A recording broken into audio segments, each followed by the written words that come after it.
If you're keen on personal privacy, you might have come across Brave browser. Brave is a Chromium-based browser that promises to deliver privacy with built-in ad blocking and content blocking protection. It also offers several quality of life features and services such as a VPN and Tor access.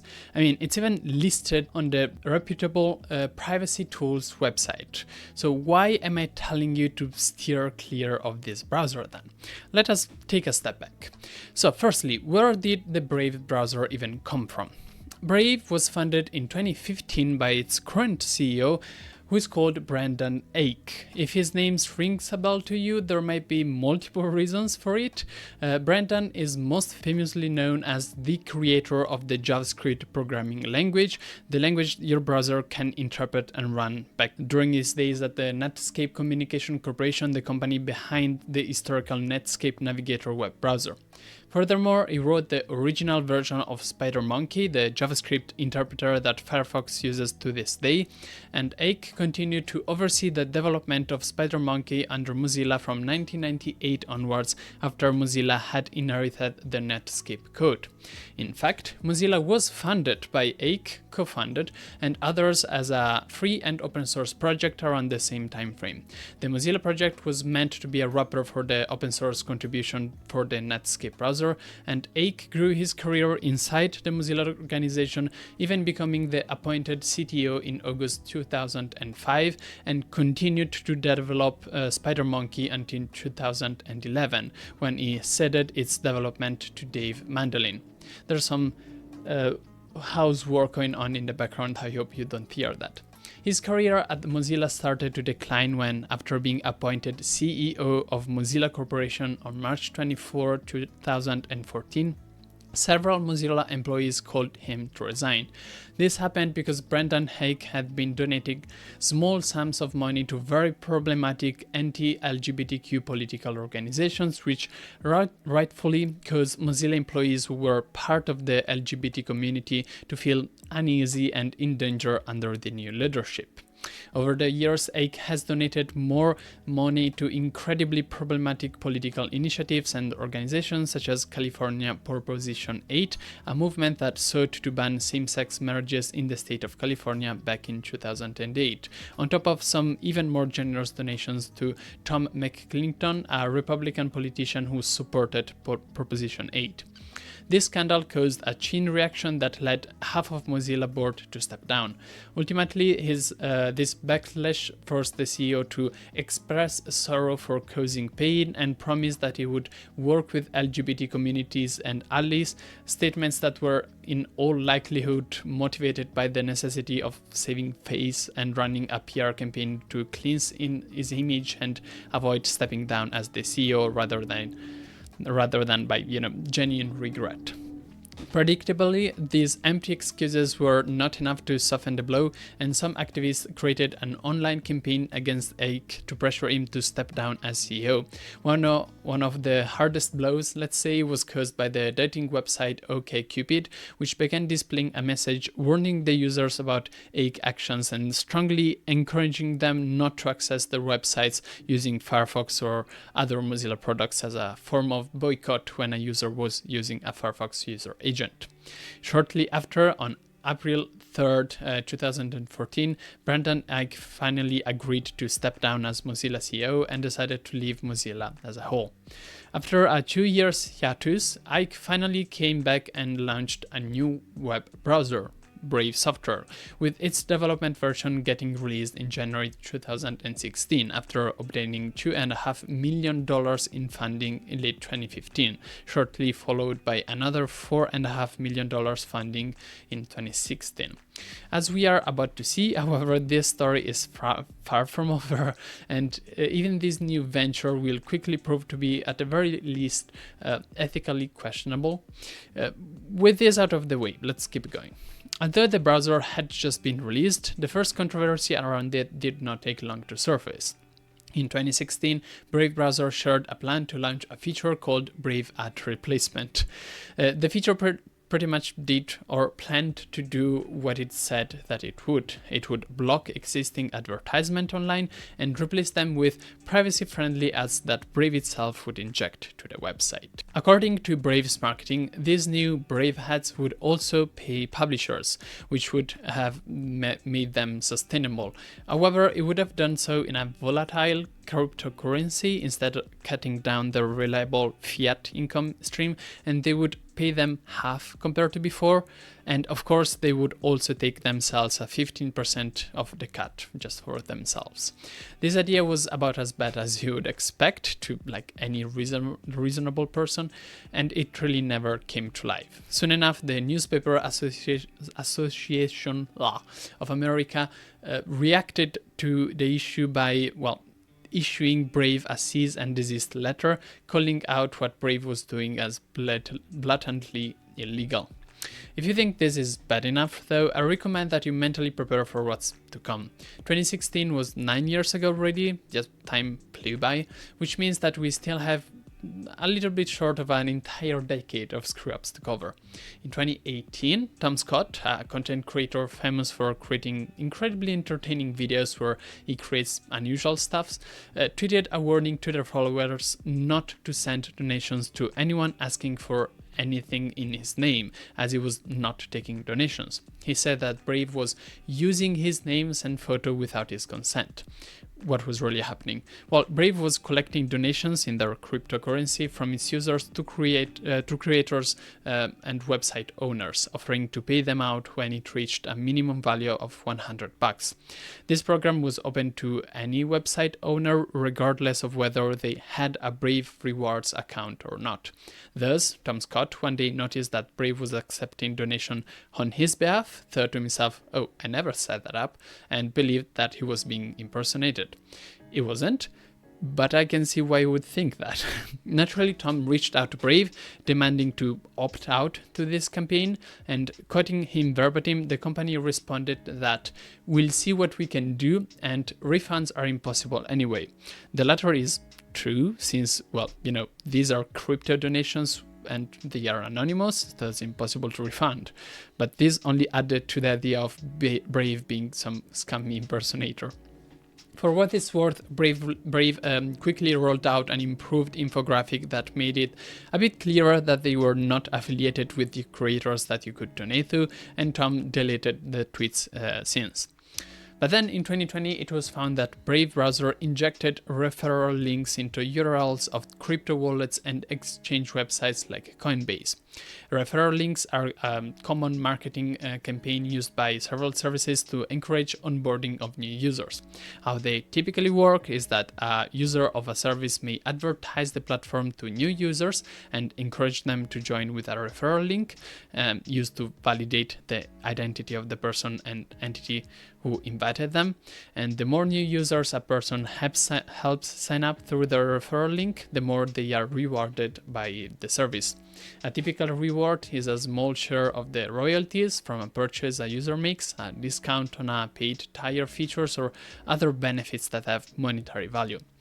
Amazon affiliate program, which relies on sending out products links augmented with a referral code to get small commissions from the eventual purchases, is an example of that. The person who initially sounded the alarm was Twitter user Kryptonator1337, obviously, who, having a good level of involvement with cryptocurrency and blockchain community, noticed that something fishy was going on. When he used Brave browser to log in to Binance, his crypto exchange of choice, the browser would silently add up a query string containing Brave's affiliate code. Yes, without ever informing the user, let alone asking for permission, Brave would inject its own referral ID to the URLs that contained a domain related to a crypto wallet or of some kind, just to make a quick buck. Users would sign up for those services using Brave's referral, unbeknownst to them, involuntarily giving Brave money.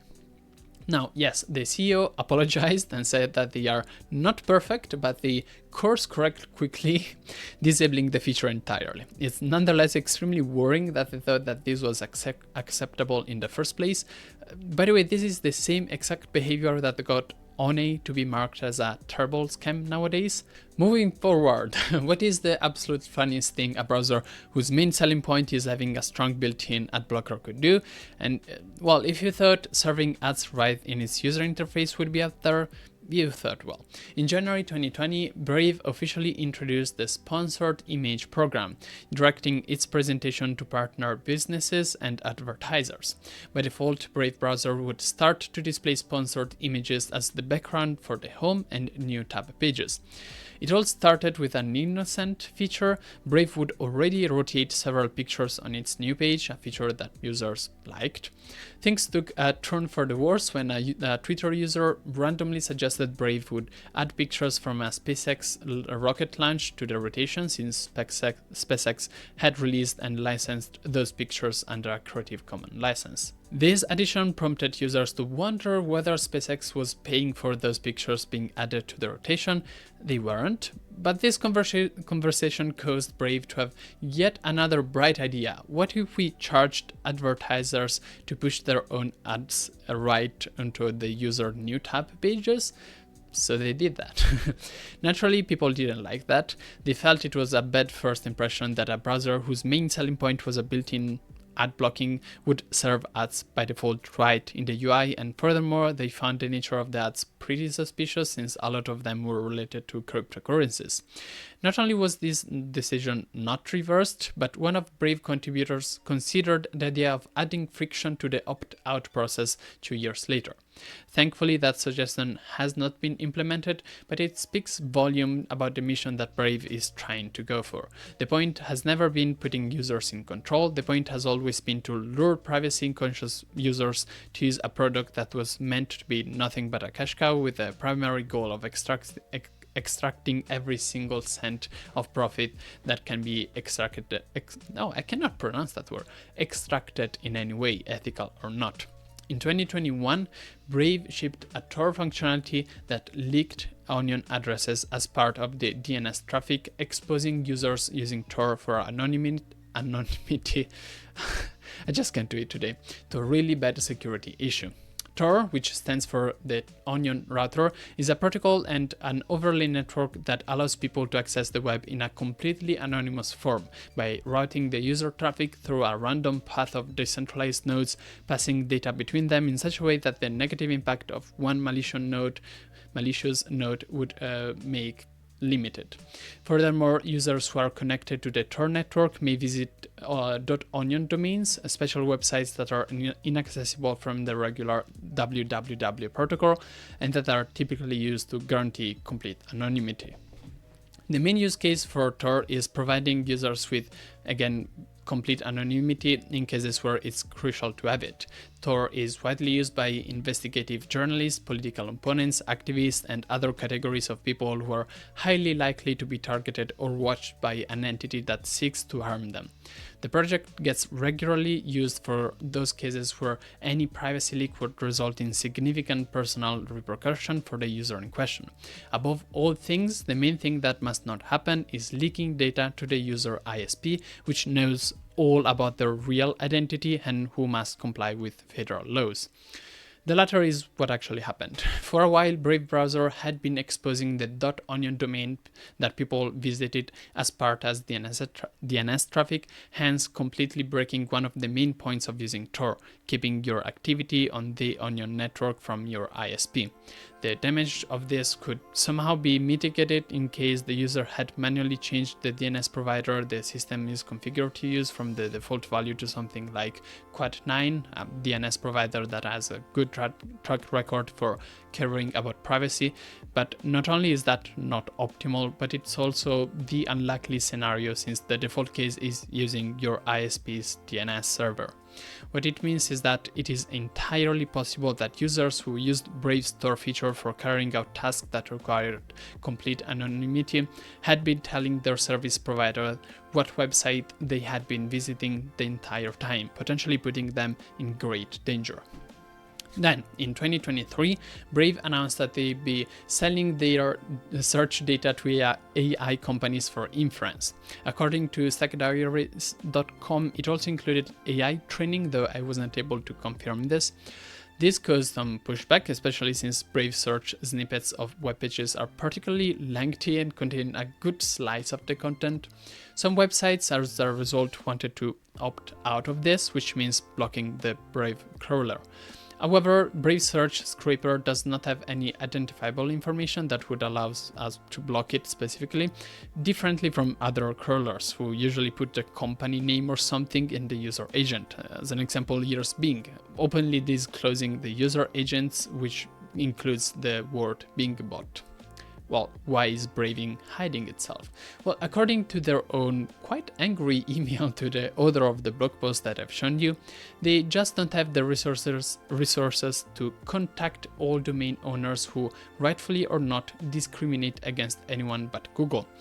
What they are saying is, well, a lot of websites intentionally ask not to be scraped by other search engines or by Brave specifically, and we don't have the resources to complain about this to them.